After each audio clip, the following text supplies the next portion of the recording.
Assalamu alaikum wa rahmatullahi ta'ala wa barakatuhu. Barka da zuwa Rahama 24 TV.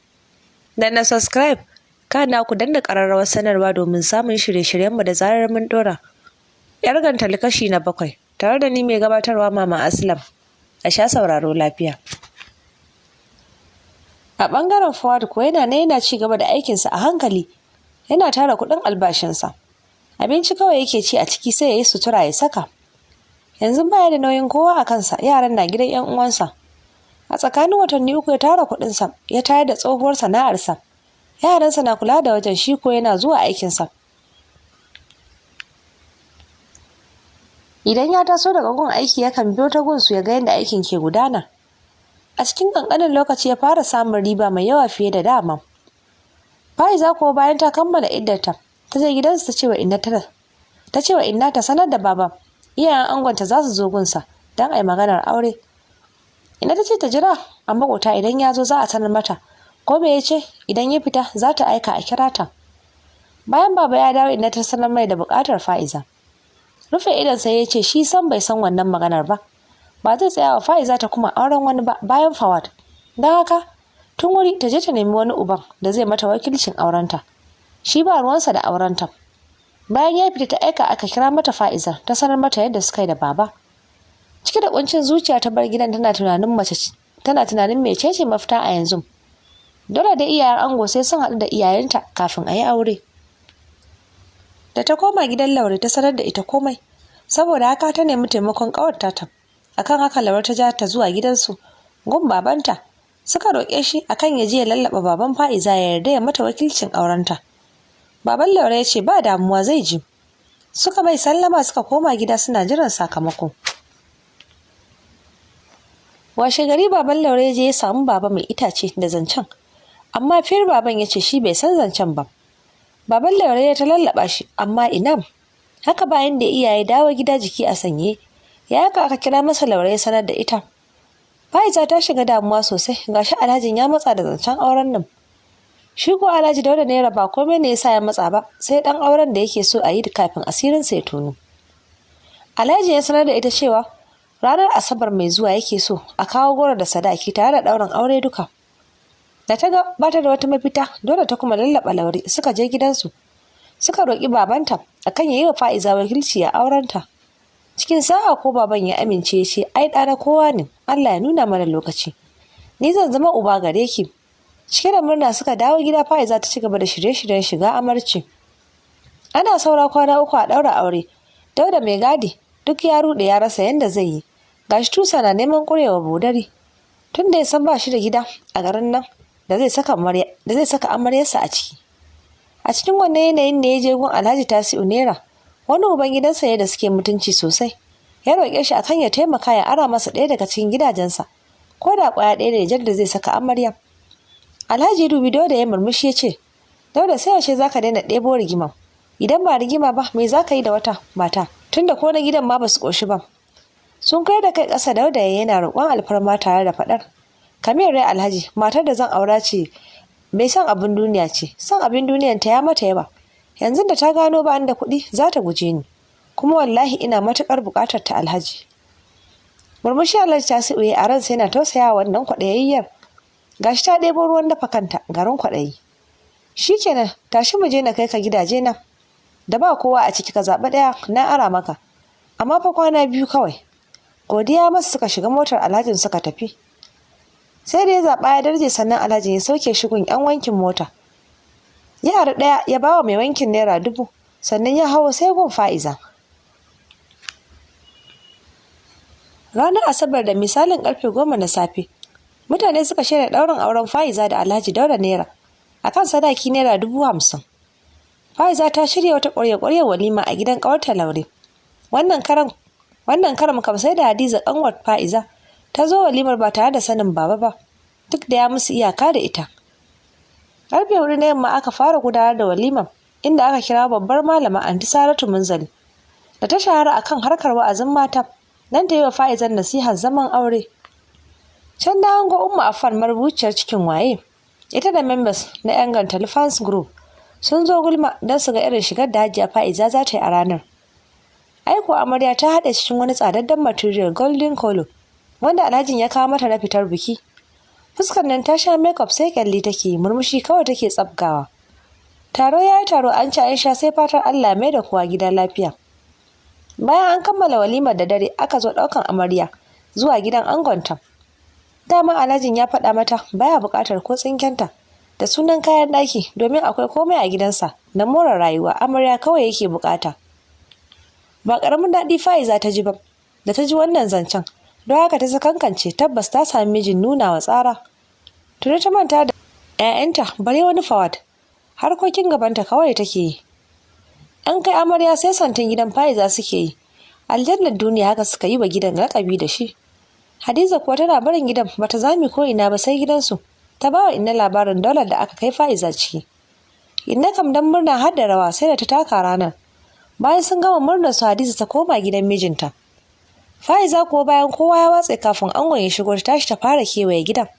Tana kallon irin tsari da haɗuwar gidan, ranta fariƙal kamar takarda. Wani irin nishaɗi take ji yau. Gidan da aka kai Faiza ya tsari iya tsaruwa. Wani irin tanƙamemen gida ne, ire-iren gidajen masu kuɗin nan ne da Faiza ke gani a Turkish series.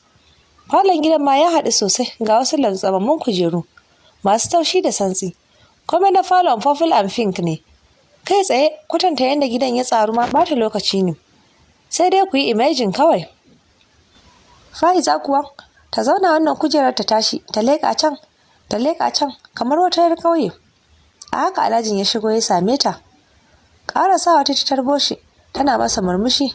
Sanda shigowa angona ta faɗa. Shi ma murmushin ya mayar mata tare da cewa barka da huta amaryata.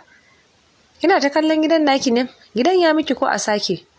A'a wallahi Alhaji, ai gidan ya haɗu sosai. Ni nan ma ya ishe ni rayuwa.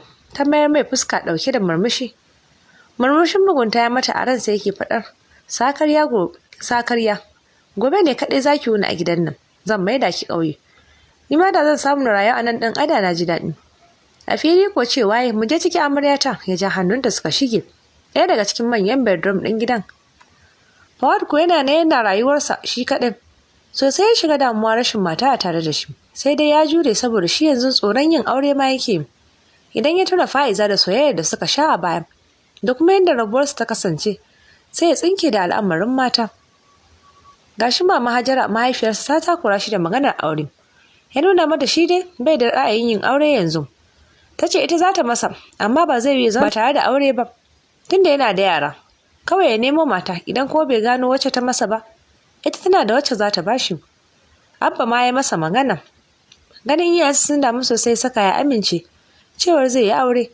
Mahaifinsa ta yi murna sosai akan haka, ta tura shi gidan ƙawarta don su daidaita da 'yarta Amina. Washe garin ranar amarci, amarya Faiza ce zaune a danin ita da angonta.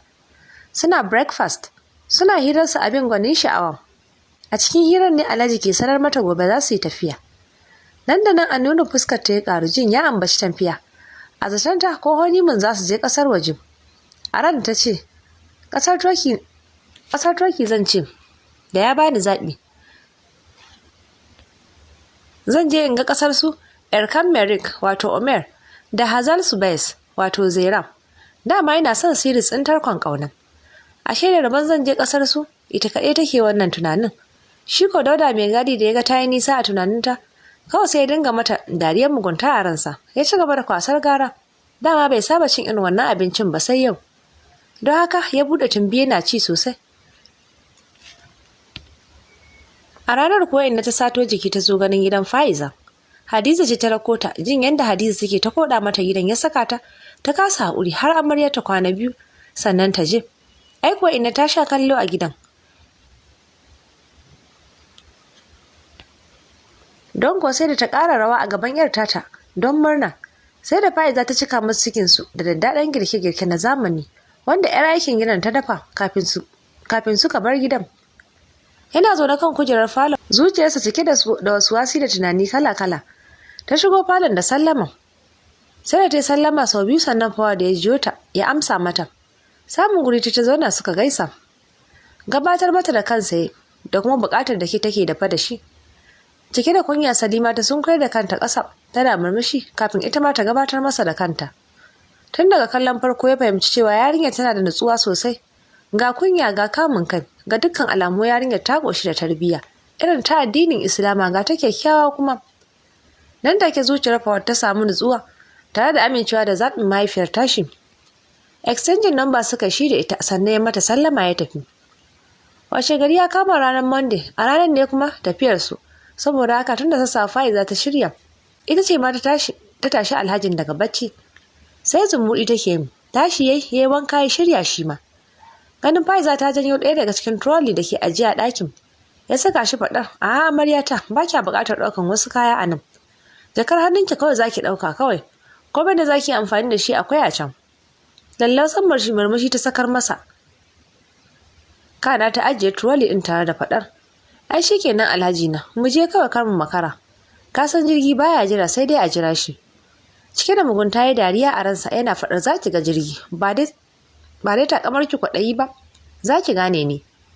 Fitowa suka yi rufe gidan ko ina, sannan ya ja motar suka fita daga gidan. Sai da ya biya ta gidan Alhaji Tasi'u Naira ya fakin a ɗan nesa kaɗan ya kashe motar. Ya dube ta ya ce, "Amaryata, don Allah ko za ki bani minti 2? Da akwai wanda nake son gani ne a nan kafin mu wuce." Hajiya Fa'iza murmushi kawai ta masa tare da faɗar, "An baka."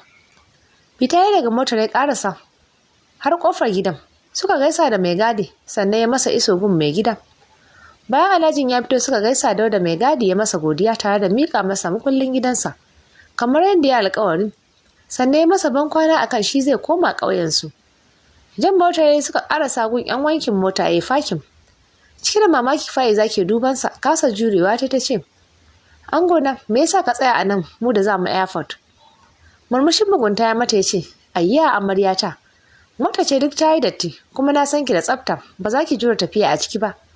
Shi yasa dai tunanin bar musu ita a nan, idan sun wanke na aiko a karɓar man ita." Yar dariya ta fito daga motar. Dauda ya ja wanda ya ara masa motar gefe masa godiya tare da bashi hakurin kwanan da motar ta yi a hannunsa. Kana ya dawo inda take. Napep suka shiga sai tasha. Ita dai da ido kawai take bin sa, layin motoci da ke zuwa local government din da ke ƙauyen su ciki ya nufa. Nan ma da ta tambaye shi ina kuma za su, ya ce ƙauyen su zai kai ta gaisa da 'yan uwansa kafin su wuce. Bata kawo komai a ranta ba, ta hau motar suka hau hanya. To a nan za mu tsaya, sai ku biyo mu a cikin shiri na gaba.